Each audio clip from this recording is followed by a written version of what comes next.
पति को परमेश्वर क्यों कहा जाता है? कि पति को परमेश्वर क्यों कहा गया? आप ये नहीं जानते कि बालकों को भी गोपाल जी कहा जाता है, लाली को भी किशोरी जी कहा जाता है।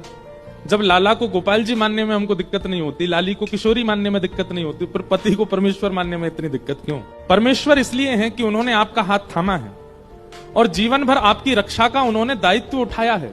पति का मतलब, पति शब्द का अर्थ क्या होता है? रक्षक। जो रक्षा करे उसको पति कहते हैं। इसलिए ठाकुर जी को जगतपति कहा जाता है, मतलब जगत के रक्षक। इसलिए उनको परमेश्वर कहा जाता है क्योंकि हमारी रक्षा का दायित्व उन्होंने लिया है। कन्या एक रत्न है और पिता ने अपने उस रत्न को एक पुरुष को दान किया है कि अब इनकी रक्षा तुम करोगे।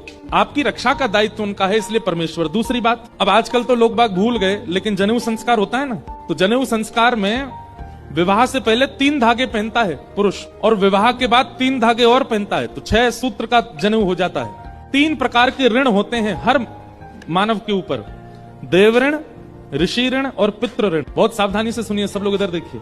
कौन बोल रहा है भाई? इधर देखिए। देव ऋण, ऋषि ऋण और पितृ ऋण, 3 ऋण होते हैं। लेकिन विवाह के बाद के 3 सूत्रों में और 3 सूत्र मिला दिए जाते हैं। इसका मतलब पत्नी के ऊपर भी जो ऋण है वो भी पति चुकाएगा।